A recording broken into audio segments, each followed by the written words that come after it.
when you can elevate not only your dialect and your verbiage and your conversation and the language that you use, you can articulate your value in their language. That's where you don't just get invited into the room and get your little seat at the table and asked to take notes as the HR person. You really have the credibility, not just the opportunity, but the expectation to work at the level of your peer executives. The topics and opinions expressed in the following show are solely those of the host and their guests and not those of W4CY Radio, its employees, or affiliates. We make no recommendations or endorsements for radio show programs, services, or products mentioned on air or on our web. No liability, explicit or implied, shall be extended to W4CY Radio or its employees or affiliates. Any questions or comments should be directed to those show hosts. Thank you for choosing W4CY Radio. Welcome back, everyone, to the Geeks, Geezers, and Googlization Show, the home of Googlization Nation, where we talk with HR and business thought leaders about the crazy shift going on in the world of business, technology, and HR. Here's your host, Ira Wolf.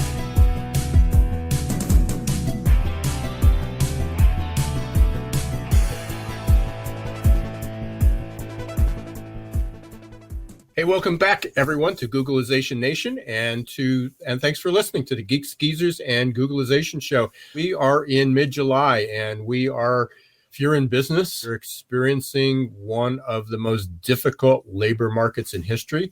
I've mentioned this before. 21 years ago, I first started to speak about it. I didn't write about it yet, but I started to speak about the perfect labor storm. And we were in a similar time where there were far more job openings than there were people. We were just at the beginning of the trend. At that point, Gen X was the youngest generation really in the workforce. Millennials were just starting to enter that, but Gen X was there. We had challenges because there were many more baby boomers than Gen X, so we had all these jobs being created. We just didn't have enough people to fill those jobs. But what was clearly developing was a lack of skilled labor, skills that people needed. The low-skilled jobs were fading away. And we anticipated by 2020, 2030, what was going to happen. And here we are in 2021. And thanks to the pandemic, things got accelerated. The shortages got accelerated. The skills became more advanced. And if you're listening to this, you're probably in business. You're either a job seeker or a job hirer and an employer. And just everybody's struggling. People, job seekers, candidates, workers are on the move. Some are struggling to find jobs because they're in the wrong area. There's jobs available, but they don't live in the places where those jobs are. Other people just don't have the right skills. And employers are experiencing a lot of movement and a lot of difficulty. And we're going to be talking a lot more about that in the second segment. So please stay tuned. There's 2 new webinars that I just introduced. One's at the end of July, one's in the middle of August. I'll be showing you how to register for those. One's about recruitment, one's about adaptability, and hopefully you'll be able to be there. I want to thank, yesterday was on Tune In Tuesdays, show you how to be able to listen to the replay if you're a member of SHRM.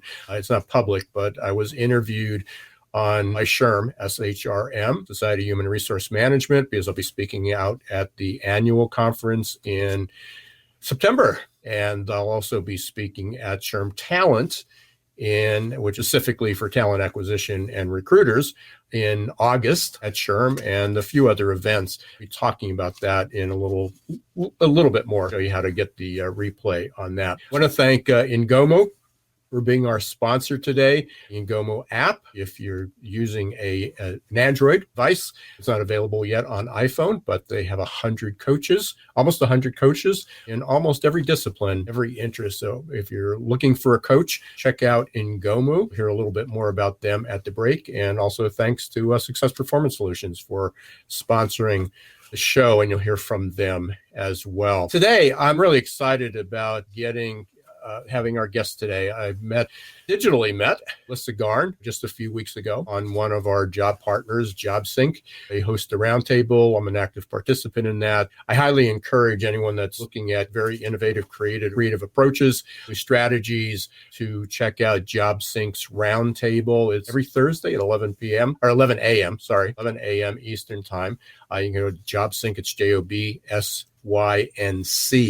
Check out their website, and you go under, I believe it's resources And then you can click on Roundtable right at the top. It's free, and there's a Zoom meeting every week.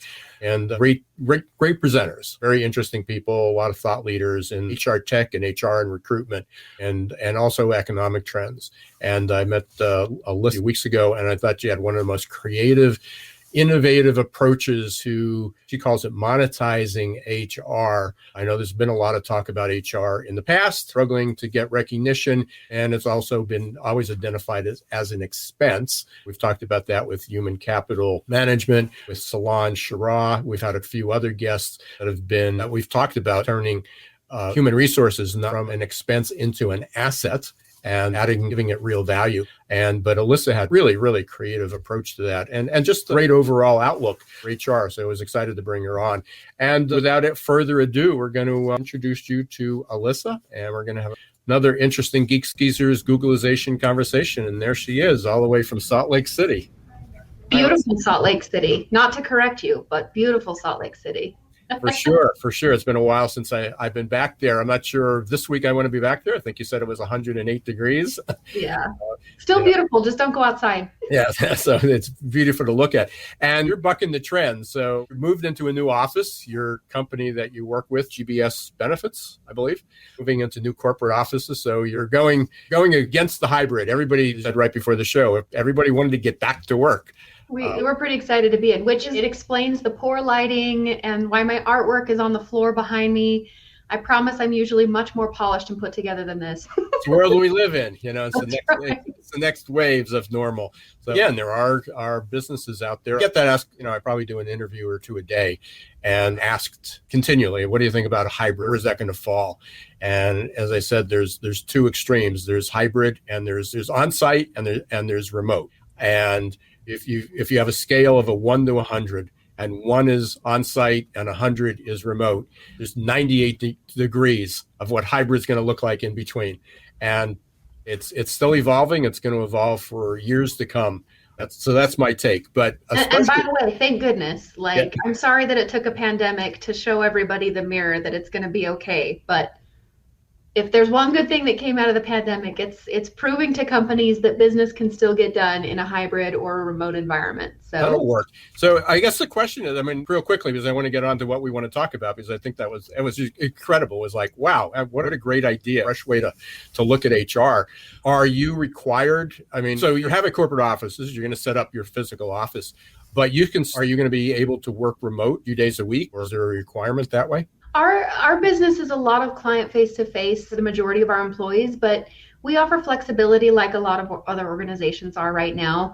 I think it'll, over time, probably err on more flexibility as we go along. But for right now, we did a great communication plan months in advance to let employees know when we were moving into the building, when there was an expectation for different teams to a different cadence. It wasn't just as of this date, everybody's back. It was very gradual, and we were able to introduce it where there are a sampling, probably less than 10% of our employees that, for various reasons, some of them were already remote pre-pandemic, but some of them have also had life challenges. I have one employee that's still struggling with some of the impacts of COVID that she contracted during the pandemic. I have other people that have childcare challenges that they're working through. So again, I can't say that my company is the norm, but at least for us, where we are in our economy, it's pretty common, at least in Utah, that many companies are starting to get back into the office. But there's still a lot of resistance to that remote work. So we'll see how it pans out for the employers that aren't willing to offer it. Yeah, I saw a quote this morning, and it didn't have anything to do with normal, but I just switched the words. I can't remember what the word was, but they said whatever it was not a thing. And I said, normal is not a thing. It's a verb. And that's, I like that. And it'll go. We're not in noun territory. We're in verb territory. Yeah, right. Yeah. It is, as everybody thought normal was the static, but normal was different for everybody before. It's going to be different from everybody in the future, and it's going to continue to evolve. So I like the fact normal is not a thing. It's a verb. Yeah. Speaking of that, HR shouldn't be a thing. It should be a verb, for sure. It's evolving. You just had a great, and we'll segue into that. You had a great experiment, I guess, if you will, of how HR can become an asset not a liability or an expense. Yeah, So, one of those line items, right? yeah, exactly.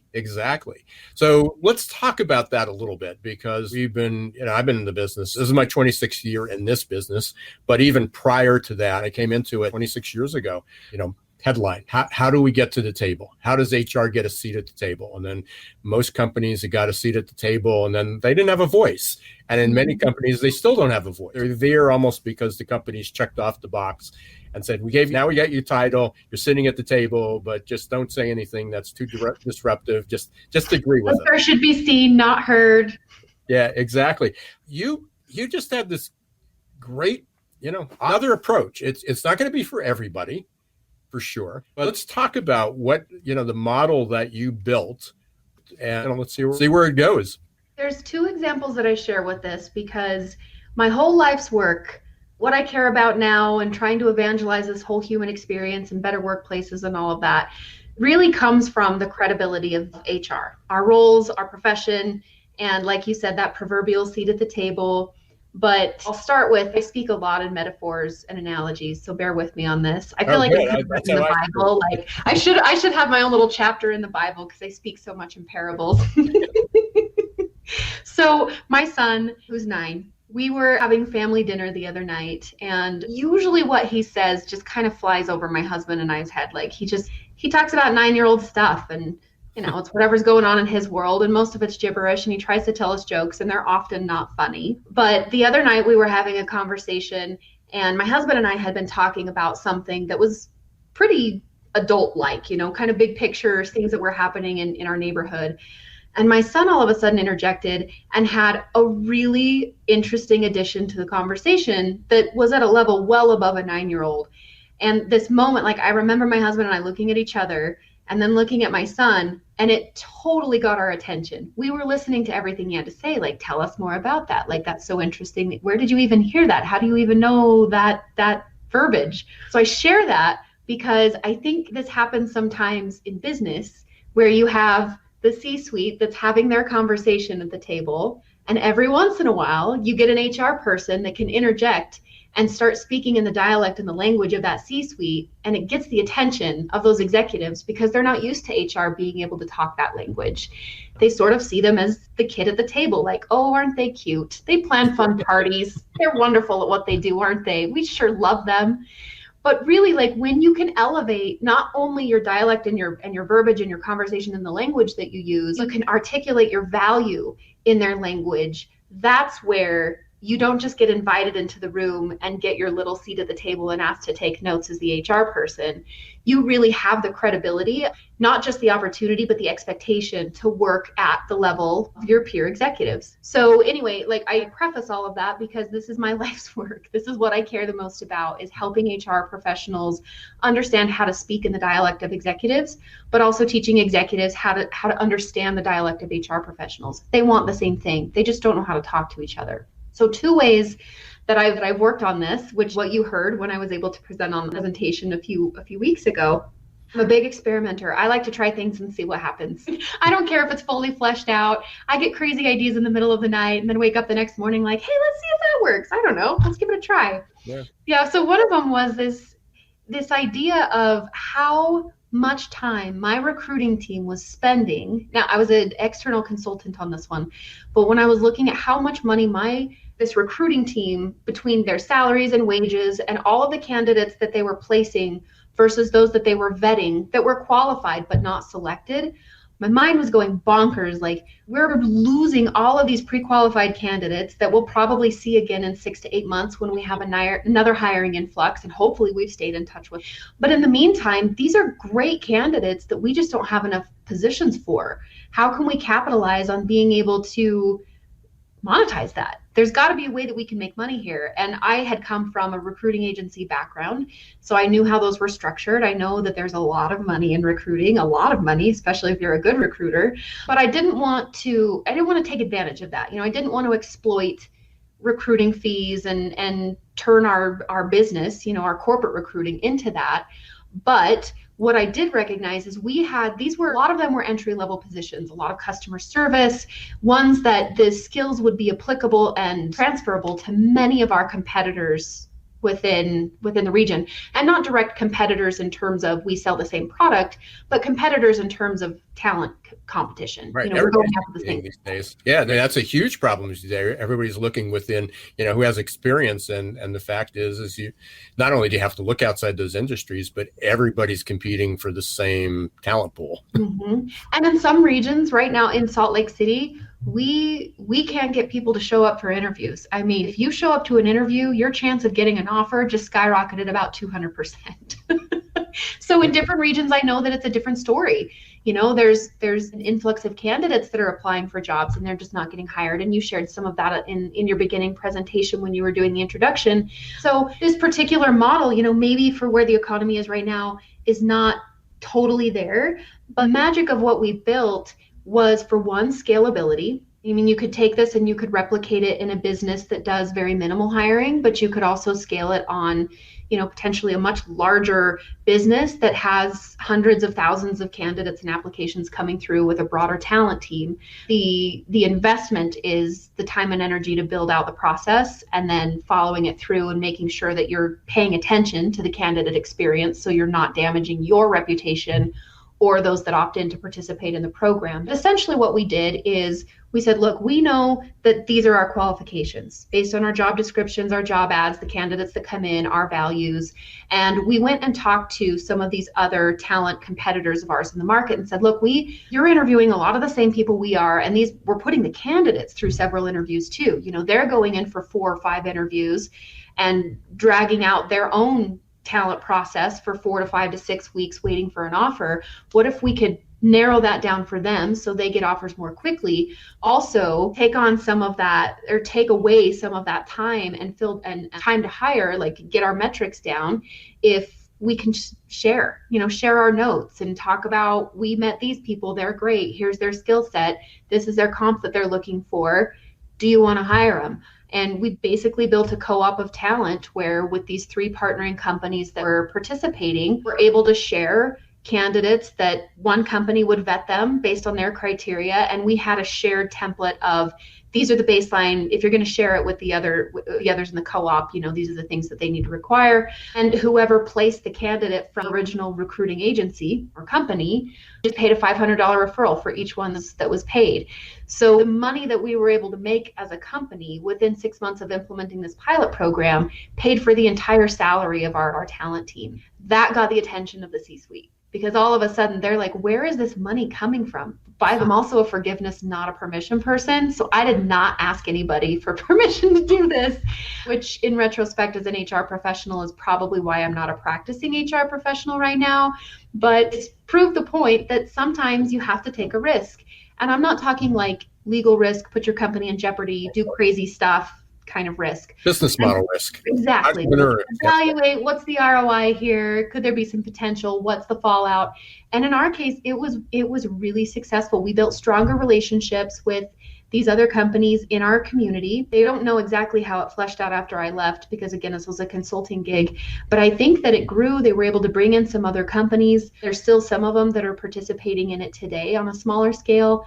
And I think they've pulled back on that 500. I think they only do 100 now because it's so hard to find talent. But a success that came out of it, yes, there's monetization, but there was so much collateral benefit that not only did it help our brand, our employer brand, our reputation as a hiring agency, it improved the candidate experience, it cut costs on our talent team. They were happier. They managed a desk of over 40 recs because of this program, which is insane as a recruiter. So again, there was a lot of success. And it doesn't mean that we didn't have some struggles. We didn't get everything right. I can't say that it was a perfect program. Primarily, like one of the things that we hadn't totally figured out, because I'm not a details person, was how are we going to manage the money? Do we invoice companies? How does that all work out? We did figure it out eventually. But the point is, it was less about, hey, let's get everything figured out and have all of the perfection. This is exactly how it's going to work. We just launched it, figured out as we went along what we needed to iterate and adapt and improve, and ended up with a really great program that got the HR team in front of the CEO, who then was able to talk about investing additional budget to the HR team the following year of some of the initiatives that they had been trying to push for years, weren't able to get that support. So that was one thing. And then I'll pause there before I share the other thing, because it's not as exciting, but it's still one way to kind of rethink HR. But any comments or questions that you have on that? Yeah, there's a ton. Well, certainly, I mean, as I heard, I mean, the end point is it didn't only help bring in some, change the culture of HR, get the voice heard. I mean, so you produced a different business model, got recognition from the team, which can go a long way. It's not just, that's a good idea, let's take that and then we'll move on, because, next time it may be, what other ideas do you have? How can we utilize that? And, ultimately it's establishing credibility, for HR. There's certainly companies that may push back that you didn't ask permission, but the reality is it worked. And they allow that to happen in sales and operations all the time.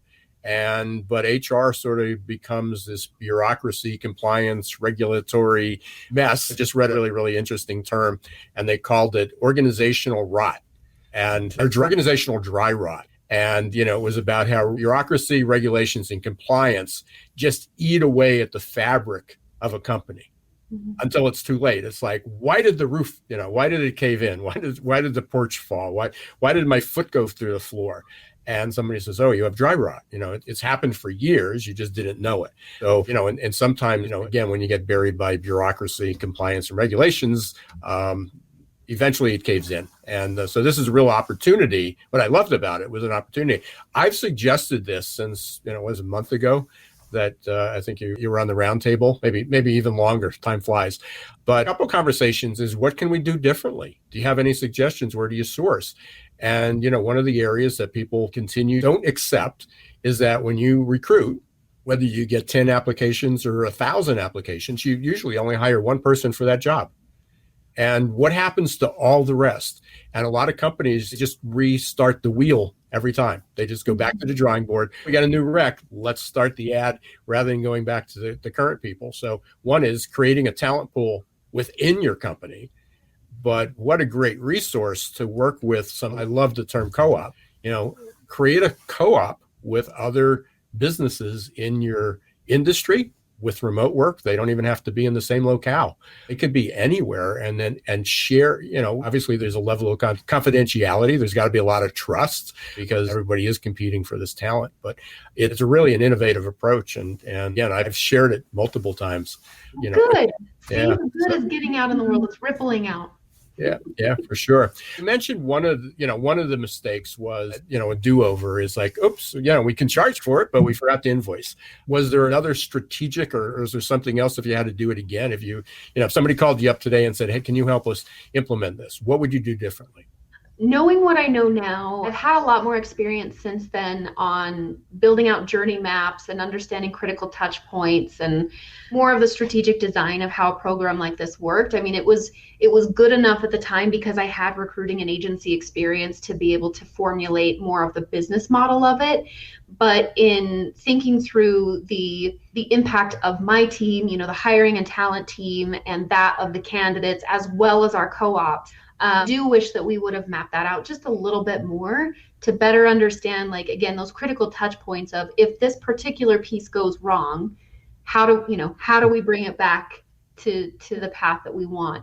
I really didn't have exposure to that back then. And I think since I could see the value of how that would have helped a lot of those little bumps early on to give us a better outcome in the long run. Today's environment, though, for companies that say, well, let's plan it out and make sure it's perfect before we launch it, will never happen.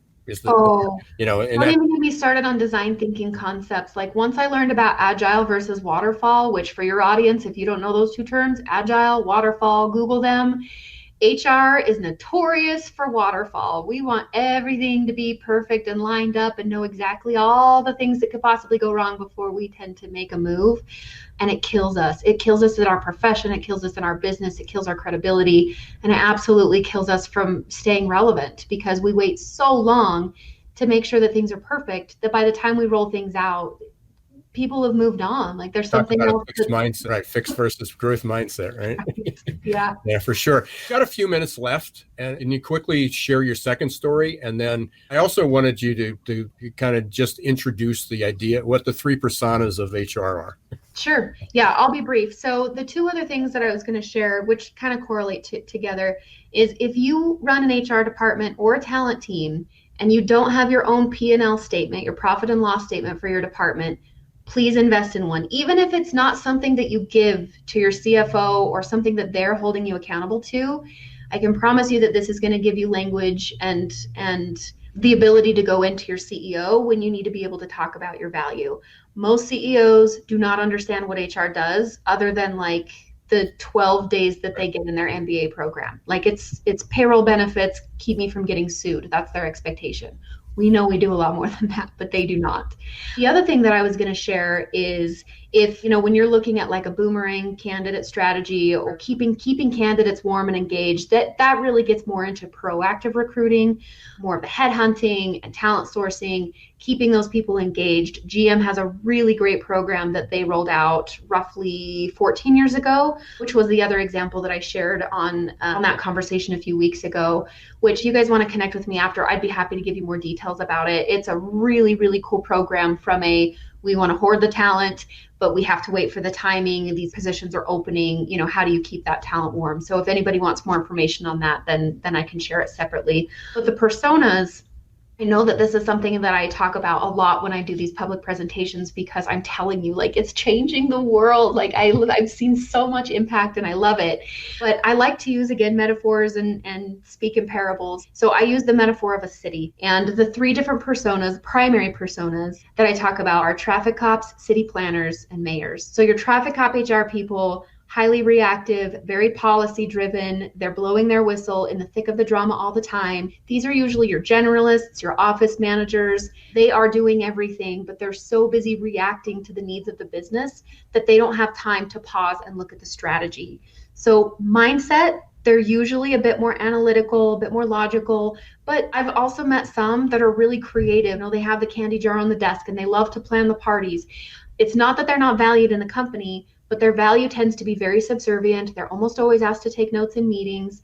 It's not so much the parallel we would consider strategic, innovative, progressive HR. It's sort of like the nitty gritty, dirty, necessary of HR, right? Payroll, benefits, compliance, those type of things. So city planner HR is usually head of. It could be a CFO, it could be a CHRO, it could be a director or VP. These are usually those that are responsible for the HR department, but typically have higher education, whether that's a bachelor's, master's degree, could be an MHR. They are more focused on outcome of business goals and alignment.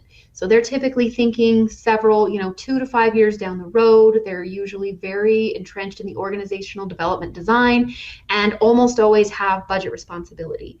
They tend to be somewhat disconnected from the pulse, what's happening with employees and, kind of ground level engagement with employees and the population. It's not that they don't care about it. It's just their focus and their mindset and their scope of responsibility is different than that of a traffic cop who's, kind of in the mix of all of that day to day. The third one, which is the mayor, this one is more what I would say is new to the profession in the last decade. These tend to be more of your extroverts. They're almost always in recruiting or have an element of employer branding as part of their responsibility. They're good at promoting, very likable, outgoing individuals that are usually extroverts. But they don't necessarily have a tie to a certain type of role. It's more of their approach to how they view the HR function in the business.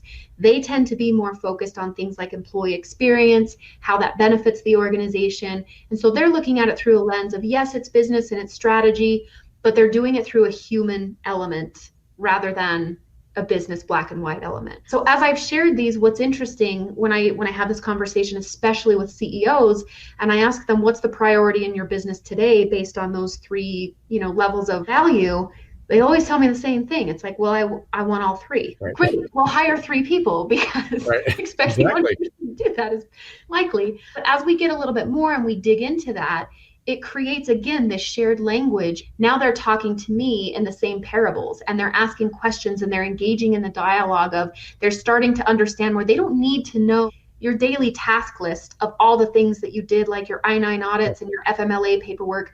don't go in talking to them about that. But if they can understand that your role is highly reactive to the needs of the employees and organizations, let's say, for example, you want to be a city planner, but you're a traffic cop. If you can go in and explain it in this language and say, I think there's a lot of value to outsourcing some of these traffic cop responsibilities to, say, a PEO, for example, because then frees my time up to be able to engage more at the strategic level, which is where I want to go with my career anyway. Now you guys have verbiage to use with each other that gets you on the same page, talking about business outcomes in the language of the C-suite, but is also an opportunity for you to represent the work that you're doing in a way that is going to be understood by the audience, instead of just sounding like a whiny broken record of I want a seat at the executive table because gosh darn it, I deserve it. Because you don't deserve it until you've earned it. So that's the basics of it. And there's obviously a lot more that goes into that, but I at least wanted to share that's been really successful for many of the individuals that I've coached, and definitely the C-suite as I've spoken to those groups as well, to just help elevate that HR in profession as well as responsibility. It's all about the storytelling that we talk about that all the time. And as far as job recruitment is tell the story of the company, tell the story of the job. If I heard this years ago, and somebody said, if the job could talk, what would it say? If the company could talk, what would it say? And, it stuck with me, and it changed my approach. So you've done it. If HR could talk, what should it say? Right. So what's the story? If the city of listening, what should HR say? Sure. This went incredibly fast, Elisa. It was fun. And I knew it would. And we covered a lot of territory. You mentioned if people wanted to reach out to you, get in touch with you, obviously we're displaying your website, elisa.garn.com. I love, you go to the front page. I love that image. Work shouldn't suck. So rocks up there, give everybody a sneak peek. I know you're active on, there it is. So and so true. It shouldn't have to. You're active on LinkedIn as well, so people can reach out. Yeah, and LinkedIn is my love language. Like, it's great if you want to go to my website and see the fact that I still have a whole bunch of Latin jambalaya on there. But if you get me on LinkedIn, I'm there hours and hours a day, and I promise I'll respond to you. It is my love language. So, and it's easy. You can find me just with my name there. And as far as I know, I'm the only Elisa Garn on LinkedIn so far. Yeah, that's amazing. Yeah, there's a couple. I'm actually friends with 2 other Ira Wolfs, which is not that common. It's amazing. There are people reached out to me, same name. Please stay cool, stay safe. Really appreciate you being here. It's great to meet. And I'm sure we will continue to be in touch and continue the flow of your messaging, love your stories. Keep those parables coming. Thank you, Ira. So great to meet you. And thanks to your audience for tuning in. I appreciate it. Okay. Thanks, Elisa. Yep. Bye-bye. Another great conversation and so valuable. There are so many great ideas. My head's swimming. I hope yours is too. With things that you could bring to the table, raise your credibility, change your organization, turn HR from a liability and expense into an asset and, more than just a line item. We're going to take a quick break.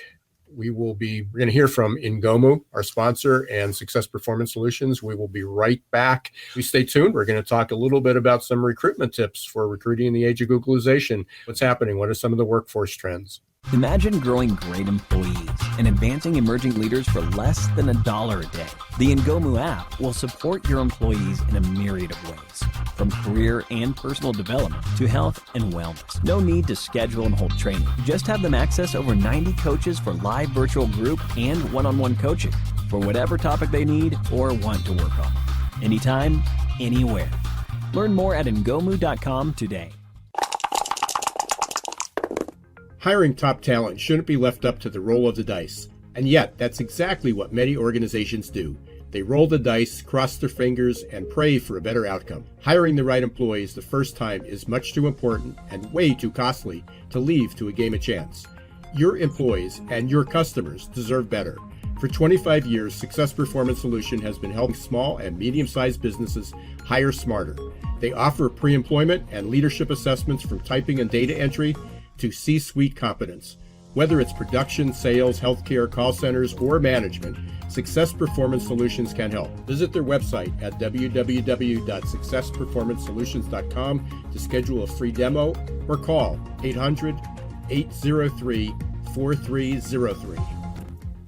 Welcome back, everyone, to Geeks, Geezers, and Googlization. Thank you for being part of Googlization Nation. If you're just tuning in and you missed our first segment, please watch the replay. Check out Elisa Garn from GBS Benefits. And also, she's got 20 years of experience in recruitment. It came up with the incredible idea of having a talent co-op with other companies. You'll hear about that, and also talking about the 3 personas of HR. You'll be able to learn what they are and how you can employ them to raise the credibility of HR. Again, many organizations, many HR professionals have finally got that seat at the table. How do you get the voice? How do you get recognized as a valuable member of the team and really help transform your organization? And speaking of transforming organization, HR is really confronting one of the most challenging times in history. We've been talking about a long time. Perfect labor storm, which I've been talking about for 21 years. Has arrived. And just right before the show, I was listening to a new update, and I wanted to share some of those. I want to thank Snagajob, where they came from. You can check out their video if anybody wants the link to the video. About 10 minutes or so, a summary, recent update from June of where hiring is. Please reach out to me. I'd be happy to share that, to give you that link, but I'm going to give you the short story, the summary here. One of the things that's happened also over the last few weeks is everybody wanted to go back to normal, get back to that normal, is that every day I probably get 10 to 20 different headlines, whether they come from articles or my Google alerts about different trends. And Roxy, if you can put up that one slide that has the headlines on that. It was slide 1 or slide 2, but there we go. So quit rates, record highs, job shortages continue, Great American Burnout, lots of different names. We got the Great Resignation. We got the Great American Burnout. We have quit rates, millions of job shortages, amusement parks, restaurants, hotels, hospitality. Just this morning, I didn't get a chance to add them to the slides, but just this morning, we're again regionally trying to find workers in Cincinnati, trying to find workers in Cape Cod. Healthcare shortages, water parks can't hire enough people, cemeteries can't hire enough people, the lawns and the manicuring around the grave sites is now being handled by family because they haven't get there. Retail, health, again, I mentioned healthcare before, engineering, the trades. It was just a report yesterday that came out, I believe it was MRI Network. And they anticipated 435,000 job openings currently in construction in 2021. And by 2022, it's going to be 1 million more workers are needed to fill those jobs in the trades. And there are no people trees, there's no place that they're coming from. So just think pictures tell us worth 1,000 words. And so I wanted to show some of the information that was just revealed in the June stats. So for the first slide, let's talk about the gap, the number of job openings. I think this is slide 3. I think that's the correct one there. Yep, that's it. Thank you, Roxy. So this is the most challenging hiring environment anywhere. And again, this data is from Snagajob. They pulled it from a Bureau of Labor Statistics. You look to the far right and you see the number of job openings to the number of hires. Number of job openings is about 1.5 for every hire that's made. So there's many more job openings. Now, this is regionally affected. It's industry affected. I've seen this number as high as 3 job openings for every hire. In some areas, in some regions, it's down to 1, but regardless of what it is, it's very, very challenging. So, this is putting visual to the words you hear. There literally are more people looking for jobs, employers looking for people, than there are hires. And there's a couple reasons that we'll get into with this. On top of more job openings, that's also created surge in quit rates. So the quit rate has just gone up. I think, Roxy, that my notes here too. Voluntary turnover, I think that's slide 4. You can pull that up. Let's see. Okay, that's labor participation. So you got that one up. Let's talk about labor participation. Simultaneously, and this has been a trend for the last 20 years, labor participation has been creeping down. In the 70s, 80s, and 90s, it certainly crept up because baby boomers came into the workforce, and then there was a surge of women in the workplace. Women were no longer just staying at home. Women now had dual wage earners, women doing more than housekeeping jobs and stay-at-home moms. Or certainly that was in effect, but women entered the workplace. They went from a participation rate in the 30% to almost 60%. And now in many cases, it's higher than male. Male participation rates have been declining for the years. But prior to, so this isn't just a COVID thing. This isn't just a blip. The labor participation rate, as our demographics have been aging, the baby boomers are retiring, and, how, in fact, what our economy looks like. The labor participation rate has decreased, which means that there are people available. They're just not working, or they're not working full-time jobs, or they're working seasonally. There's a lot of reasons that this number can be skewed downward. But the reality is there's just fewer people working as a percentage of the total population. I think the next slide will take us to the quit rate. So not only do we have these job openings, we have voluntary turnover, highest on record. A lot of it was pent-up demand. A lot of people last year probably kept their jobs, maybe through PPP, the payroll protection. Maybe they were working, they were thinking of leaving, but obviously the environment was a little different. Where they were working might have been a safe place, or they didn't want to travel, they didn't want to commute. So there were a lot of reasons why people stayed in their jobs. And so there's both a pent-up demand, but we also have been seeing, as you can see from the graph here, that there's been a gradual increase, over time as well. And then finally, is what couple suggestions that were made. What do you do with all this information? What can companies do? So this might be labeled 7, Roxy. But one of the suggestions could be, there we are. So there's no question that employee referrals is the best source of candidates. Now, one of the downsides of that is people refer people like themselves, and you hope that the good employees are referring other quality people who have the skills. But again, looking at employee rewards, creating a program, it's not more than just dangling a paycheck or coupons or discounts or whatever you're doing. Really think out that program and maybe talk to your employees. What would they find valuable? A lot of time management and HR comes up, they see an idea and they just put it out there, and yet maybe your population's a little bit different. But what would your employees value as a reward? Maybe it's not monetary, maybe it's an extra day, a day off, maybe it's a little bit more flexibility. What would they value anywhere funny to as I said, time off or anything in between. So look at that. The next part is, and again, I talk about this a lot in my programs, in my webinars, in my book, talk about you need to reach millennials and Gen Z. A lot of programs are still analog. A lot of programs are paper driven, or they're very bureaucratic. Things need to be mobile ready. They need to be available. They need to be fast. You really need to take your messaging and your communication to a digital approach. Actually, if you can put that one back up in second there. And you also need to speed up the whole process. 78% of people accept an offer within 1 week. We talked with Elisa just a few minutes ago, and she had mentioned that, again, if somebody shows up for an interview, they're often presented the job offer right on the spot if they're qualified. And so companies that are dragging their feet are just losing out on talent. And then competitive salary, still wage inequality, huge wage inequality. It's not what it's not what the minimum wage is or that you increased it. If you're paying $12 an hour and your competitors are paying $16, prevailing wage in your area for a similar job, or even for the job market, you're going to have to increase the prevailing wage, not just increase your amount unless you have some extraordinary other benefit. So these are just a few ideas, and I share these. I thank Snag a Job for introducing those, for sharing those. And if anybody's interested, I'm happy to send you the link to the video that's with that. In closing, there's 2 events that I have that relate to everything I just talked about and more. One is there's a new webinar at the end of the month, and you can click on that. It's called Reimagining Your Tomorrow, How to Adapt and Grow in an FCDD World.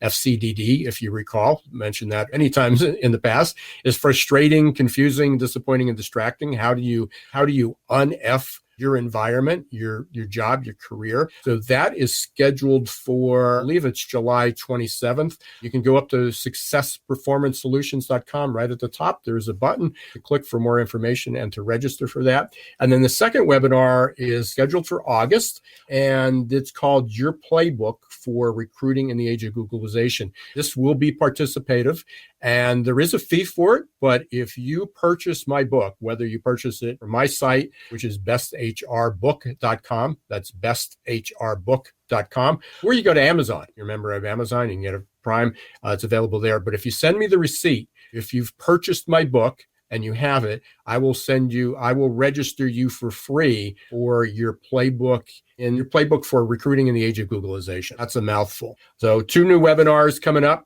Your playbook for recruiting in the age of Googlization and reimagine your tomorrow. Please check those out. You can get them both up on the website. And also subscribe to Googlization Nation, and there'll be updates weekly. I send out updates of upcoming events and offers from our our sponsors, and offers oftentimes from our guests on the show. I want to thank everybody for listening, for being in the audience. We have a growing participation, growing audience. Thank you for being part of Googlization Nation. If you're not, please go to Googlizationnation.com, become a subscriber. Thank you for listening to Geeks, Geezers, and Googlization. We are on YouTube, Facebook, Talk4TV. And if you're interested in the podcast, we're on many, many podcasts, Audible, Apple, Google, you name it, we're probably there. Please leave a review if you can. Please rate the show if you can. That helps grow our audience. Until next week, don't let the shift hit your plans.